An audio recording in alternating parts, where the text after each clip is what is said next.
আমি যখন মাথায় টুপি পরি, টুপিটা আমার নবীর সুন্নত হিসাবে পরি, কারণ টুপি পরা আমার নবীর সুন্নত। আমি যখন গায়ে পাঞ্জাবি লাগাই, তখন আমার নবীর সুন্নত হিসাবে লাগাই।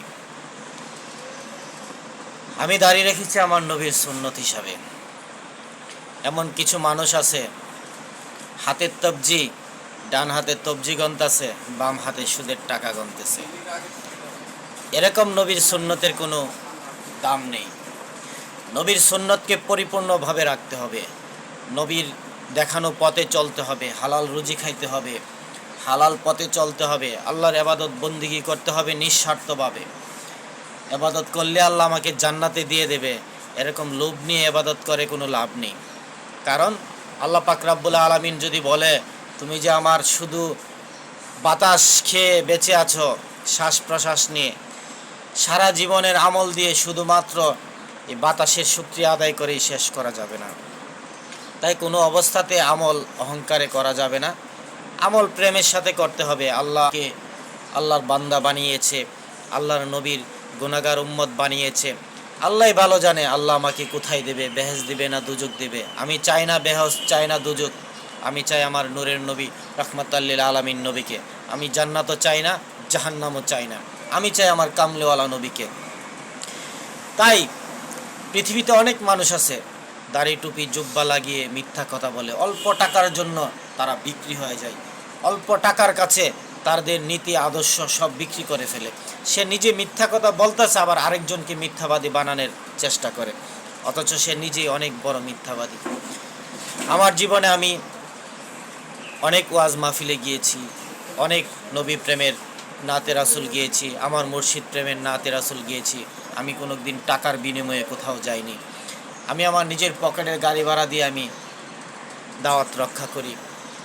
আমি কোনো দিন হাদিয়ার জন্য কারো বাড়িতে গিয়ে নাতে রাসুল গাই নাই, কারণ এটা আমার নবীর প্রেমের শিক্ষা। আমার নবীজি বলেছে, হাদিয়া দেওয়া সুন্নত, নেওয়া সুন্নত। কিন্তু কন্ট্যাক্ট করে যারা হাদিয়া নিচ্ছেন, তারা কিয়ামতের আগ পর্যন্ত একটা দলিলও দিতে পারবেন না যে কন্ট্যাক্ট করে হাদিয়া নেওয়া নবীর সুন্নত। কন্ট্যাক্ট করে হাদিয়া নেওয়া হারাম, হারাম, হারাম, 100 বার হারাম। কারণ আমার নবী হাদিয়া নিয়েছে, খুশি হয়ে যদি কোনো সাহাবী দিয়েছে, আমার নবী খুশি হয়ে আমার নবীর কাছে যত টাকা পয়সা আসতো সব রাত্রেবেলা বের হয়ে গরিবদের মাঝে বিলিয়ে দিতেন। আমরা সেই নবীর উম্মত। আর এখন আলেম উলামারা ওয়াজের দাওয়াত দিলে 40,000, 50,000, 1 লাখ, এর নিচে প্রোগ্রাম রাখি না। আল্লাহ পাক রব্বুল আলামিন বলেছে, কোরআনকে স্বল্প মূল্যে বিক্রি করিও না। তুমি 1 লাখ টাকার বিনিময়ে 1 ঘন্টা 2 ঘন্টার কোরআনের আলোচনাকে বিক্রি করে ফেলেছ। 40,000 টাকার বিনিময়ে তুমি কোরআনের আলোচনাকে বিক্রি করে ফেলেছ। তুমি কি একবার বুঝতে পেরেছ তুমি কি খাচ্ছ? হারাম খাচ্ছ।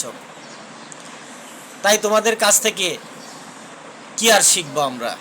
কারণ তোমাদের কাছ থেকে আমাদের কোরআনের বয়ান শিখার কোনো মানেই আসে না, কারণ তুমি নিজেই হারামে ডুবে আছো। আল্লাহ পাক রব্বুল আলামিন হালাল জাদার কাছ থেকে হালাল কথা শোনার কথা বলেছে। একমাত্র বাংলার জমিনে হালাল জাদা হয়েছে আমার রেজবি মাওলা, আমার মহান মুর্শিদ শেরে গাজী শেরে মিল্লাত মহিউসুন্নাহ রেজবি মাওলা। যে রেজবি মাওলা 800 টাকা খরচ করে তার এক বক্তর বাড়িতে গিয়েছিল ওয়াজ করার জন্য, হাদিয়া দিয়েছিল 200 টাকা। সাথের একজন খাদেম বলেছিল, বাজান 800 টাকা খরচ করে আসছি, আমাদেরকে 200 টাকা হাদিয়া দিয়েছে, এভাবে হাদিয়া কম দিলে কি আমাদের চলবে? আমরা তো শেষ হয়ে যাব। আমার মহান মুর্শিদ আলী আকবর রেজবি সাহেব হুজুর বলেছিল, আমি রেজবির সাথে থাকি, যখন শেষ হতে পারলেই পরকালের জন্য মুক্তি পাবে। তাই আমার মহান মুর্শিদ মহিউসুন্নাহ রেজবি মাওলা কোনো দিন হাদিয়ার জন্য ওয়াজ করে নাই। কিন্তু আমার নবীর সুন্নত, হাদিয়া দেওয়া সুন্নত, নেওয়া সুন্নত। কেউ যদি খুশি হয়ে হাদিয়া দিয়েছে, আমার মহান মুর্শিদ হাদিয়া গ্রহণ করেছে।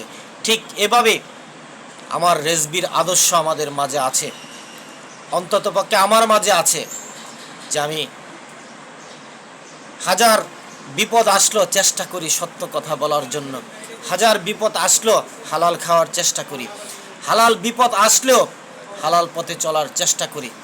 কারণ একটা মিথ্যা কথা বললে, একটা মিথ্যা কথাকে সত্য প্রমাণ করতে গিয়ে আরও শত শত মিথ্যা কথা বলতে হয়, তারপরও সত্য প্রমাণ করা যায় না।